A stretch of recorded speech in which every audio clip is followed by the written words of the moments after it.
Story 1. We have multiple levels on our bushfire risk scale. Very high is in the middle, and the final level is catastrophic. Story 2. In Spain, I would say that one of the notable aspects is the timing of dinner and lunch. For many people, it is too late. Story 3. Argentina. There's an old tradition where if you see a child lost on the beach, you pick them up on your shoulders and walk along the beach clapping. People who see this should clap too, so the parents have an easy way to find the child. We also kiss on the cheek among friends, even men. I have a little story about this. My wife used to work for a large company in the United States. One time, her female colleague and her colleague's husband, who was the boss to both of them, came to our country for an audit. We invited them to dinner, and when I met them, since it was a social situation for me, I kissed them both. I noticed the man, who is a comically large Irish guy, seemed surprised, but I didn't think much of it. A few days later, my wife told me that the boss had used me as an example during one of those corporate discussions about cultural differences. He mentioned that I had been the first man to kiss him, and that his wife had scolded him at the time with, "Don't be a baby about it. It's their way." We met them again a few months ago. I smiled and asked him if I could kiss him again. "Maybe a little one," was his answer. An absolutely awesome guy, funny, and clearly a man of the world. I would definitely kiss him again. Story 4. Germany. Envy is the highest form of compliment. Phrases like, "I'm happy for you," or "good for you," are often perceived as sarcastic. Story 5. Building a major city right next to an active volcano. It turns out that having major cities next to a volcano is actually not that special.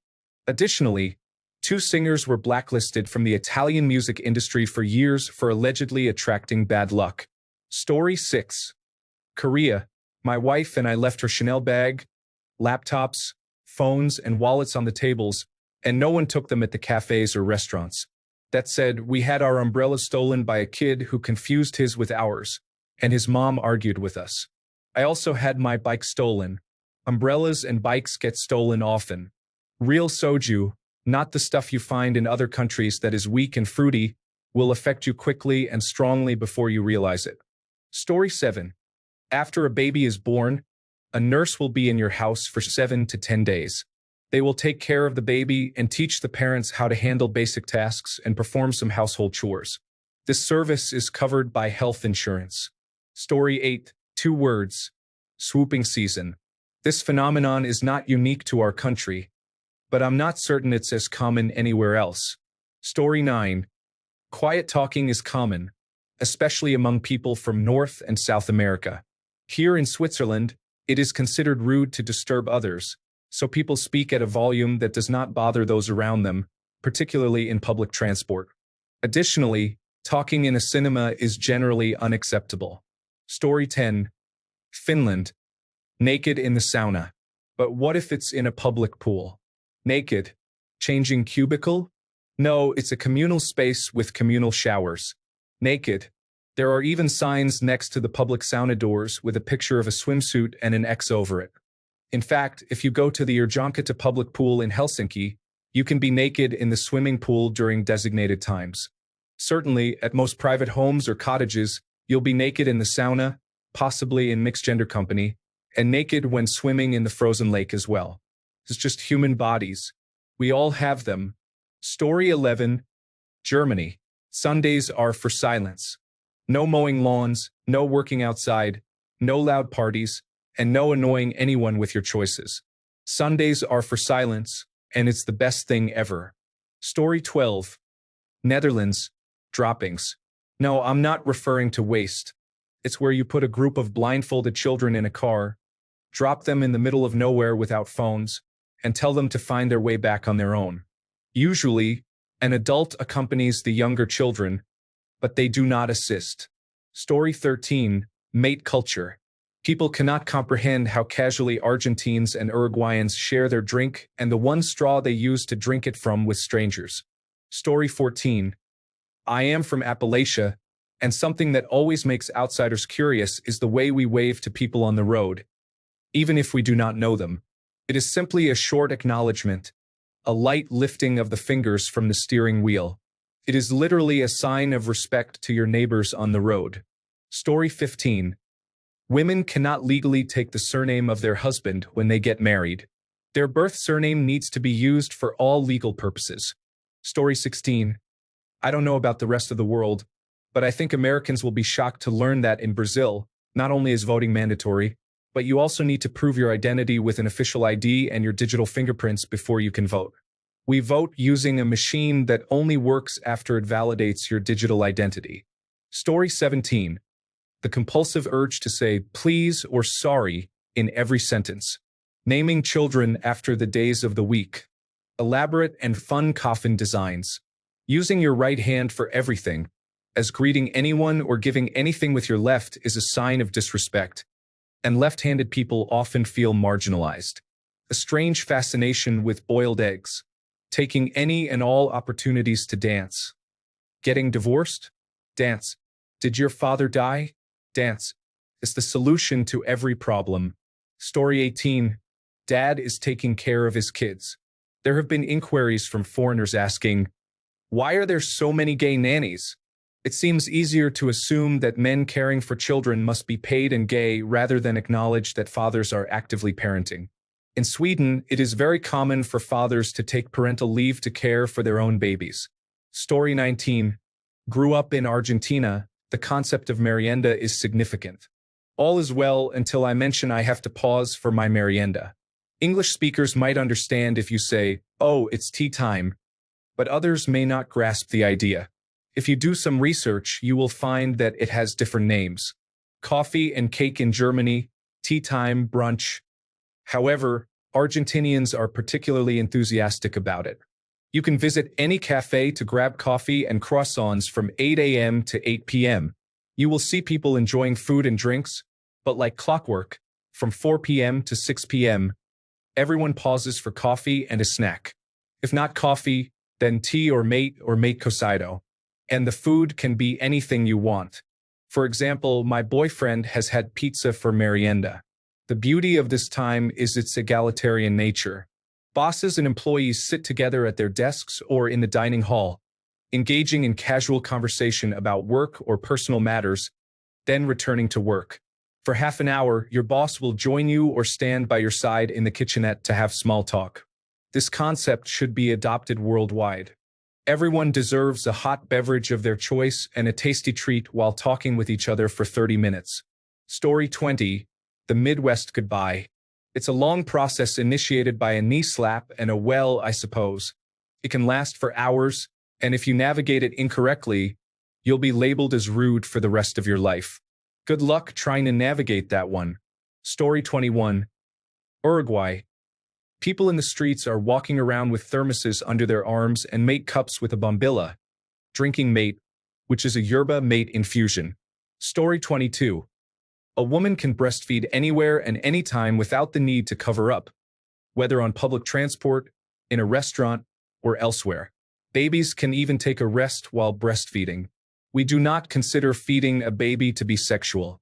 While it may be shocking to some in the Western world, it is equally surprising to us that certain individuals view such a basic need as feeding a baby in public as inappropriate and will deny a baby's essential requirements because of this.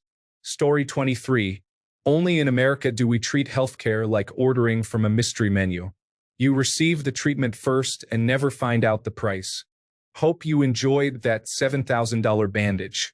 Story 24. Tipping. The idea that your meal costs $20 but you're expected to leave an extra $5 just because someone brought it to you can be surprising to many visitors. Story 25. The number of well-cared-for stray cats and dogs is significant. They are part of our daily lives, and we care for them as members of our community. You already know this, so I don't need to elaborate. Story 26. In Germany, stores tend to be closed on Sundays, and those that are open require special permission to remain open. Story 27. Identifying someone based on appearance is socially acceptable. For example, if you ask someone, "Hey, who is Mark and where can I find him?" It's normal to receive descriptions like the heavyset man over there, the tall guy, or the priest-looking one with a big beard. The same applies to women. You might hear, "That slim lady over there." or the woman in the red shirt. Story 28. In the United States, we celebrate a day called Groundhog Day, where men wear top hats and pull rodents out to predict the weather. Story 29. Our food practices confuse most people until they try them themselves. For example, we put cheese in our hot chocolate and fruit salads, honey on our fried chicken, and we eat a milk and water soup with an egg inside for breakfast. Story 30. Blatantly ignoring bomb scares and being more offended by the inconvenience than actually feeling threatened. Story 31. Right to roam. The United Kingdom has no laws against trespassing. As long as you don't force entry, cause a disturbance, or engage in any other illegal activity while you are there, you can go wherever you like. It is generally considered rude to walk into someone's garden, but it is not against the law. Walking across a field is completely legal. Camping on private land for the night is also legal. The most anyone can do under the law is ask you to leave and impose a small fee. If you react aggressively at that point, it may constitute a breach of the peace which can lead to arrest, although such instances are very rare. Story 32. It is likely already well known that in France, we greet people with la bise, which involves kissing on the cheeks. There are some general guidelines surrounding this practice. Women greet each other with la bise. Men greet women with la bise, while they shake hands when meeting other men. Failing to follow these customs may result in some awkward looks. For instance, two women shaking hands in a non-professional context can be perceived as unusual or cold. However, there are exceptions. In professional settings, men and women sometimes opt for a handshake instead of la bise. Among close friends and family, men may also greet other men with la bise. The interesting part is that the number of kisses varies depending on the region in France. Sometimes it is 2 kisses, 1 on each cheek, 3 kisses, 1 on each cheek followed by returning to the first cheek, or even 4 kisses, kissing both cheeks twice. Additionally, the cheek you start with may differ by region. In some areas, the right cheek is the starting point, while in others, it is the left. Story 33. Car attendants referring to traffic lights as robots and gas stations as garages highlight unique local terminology. I believe that is sufficient explanation. Story 34. Not the case anymore, but until a few years ago, all pubs in Ireland closed on Good Friday. It was amusing to see the look of utter bewilderment on the faces of stag groups who arrived for a wild weekend in Dublin, only to find every pub closed. Story 35. How often do we say that word? It's versatile, meaning both friend and foe. Can you guess the country? Story 36. We eat raw eggs with soy sauce over rice and call it breakfast like it's no big deal. We are not concerned about salmonella. Story 37. Tea is suitable for every meal throughout the day. For breakfast, you drink tea. For lunch, you drink tea. During a random snack, you drink tea. The custom is that if someone offers you tea, you should drink it. And no, I'm not British. I realize this applies to many countries. I'm Turkish, but based on the comments, it seems that the obsession with tea is a shared culture. Story 38. If you are at a party and the host invites you to the dining table to eat cake, cookies, or drink coffee, you should act as if you didn't hear it. After the second call, you may get up and go to the table. Also, please remember to take your shoes off when you step inside. Story 39. South Africa, City Port Elizabeth. 1. Ordering a bunny chow does not involve killing any bunnies. It consists of tender beef pieces served on a quarter of a loaf of bread filled with meat and potatoes. Taking a taxi, known locally as a minibus, with loud music to travel anywhere nearby, especially among young people, school kids, and some elderly who enjoy the experience based on the music, often with over 12 passengers inside. Addressing your elders, particularly close friends and parents, with terms of respect. For example, "Good morning, Auntie Jenny," or greeting any elderly person warmly. Visiting a local tavern, which is a bar, to have a drink and order meat cooked on a barbecue. There are many more examples, but these are a few to highlight. The experiences can vary significantly from city to city, showcasing a lot of diversity. Story 40. They were not trusted to have electricity in bathrooms, but they can step into a road, and everything bigger than a bicycle is legally obliged to stop for them. Story 41. How we almost never need to wear shoes, and most of us end up in well-known brand shops completely shoeless, casually walking outside without shoes. Story 42. Many young men walk around with rifles in the summer. In Switzerland, there is a mandatory shooting event once a year, usually in May. This occurs everywhere without a uniform. You might see young men with an assault rifle on public transport, wearing flip-flops while riding their bicycles, or even in the grocery store after shooting, or sometimes there are several rifles in a bar. To clarify, the weapons are not loaded. No one has ammunition at home, and it is illegal to carry ammunition with a military rifle outside of a shooting range. Story 43. Major events such as electoral debates can be rescheduled around hockey games to ensure viewership. People get so excited for spring that some wear shorts in 5 degrees Celsius weather. Discussion of the weather is a common form of small talk. Story 44. I am from Malaysia. For context, our country is divided into 2 parts.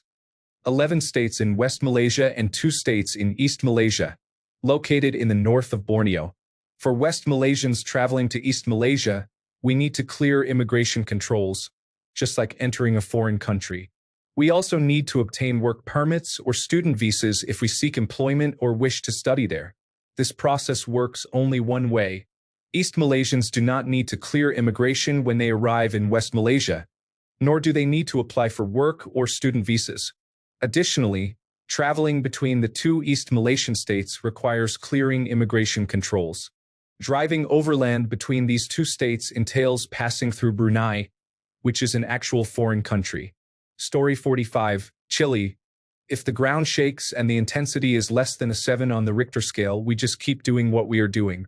It is also common to try to estimate the intensity after it is over by checking the news to see how close we were. Growing up here, we have become quite good at estimating the intensity. An anecdote: when the ceremony to change the president from Michelle Bachelet to Sebastián Pinera in 2010 was ongoing, there were 3 earthquakes measuring 7.2, 6.9, and 6.0 on the Richter scale. Foreign presidents were anxious, while Chileans remained calm. Story 46. Armed guards are present throughout the Philippines. Every McDonald's and convenience store has a security guard with a pistol or sometimes a shotgun. However, no one actually uses the weapons. I trust them more than the local police. Story 47. This made me think back to 20 years ago when I stayed with some friends in Finland. We took a trip to Estonia during Easter. There was a parade of people in traditional dress, all with a spoon strapped to their heads, banging on drums as they paraded through the town. I tried to get an explanation, but language barriers and drinks made it rather garbled. It had something to do with an egg rolling down a hill and the spoon on your head being ready to eat it or something like that. It was really surreal.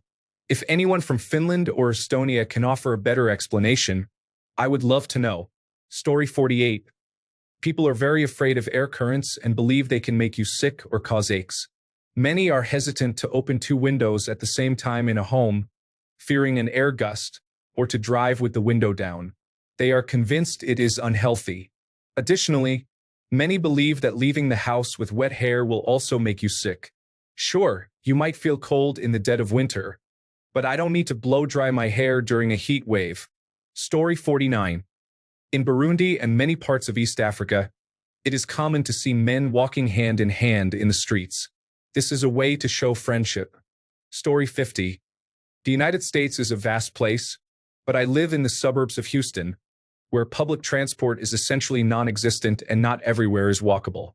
We had an intern from Austria who was too young to get a rental car and was stopped by the police during the evening for walking from his hotel to some places. That is how little people walk here. When there are attempts to expand sidewalks or bus lines to these areas, some residents protest because only people with limited means do not have a car. It really is frustrating. Thanks a bunch for sticking around till the end of the video. Remember to subscribe, and until next time, stay awesome and goodbye.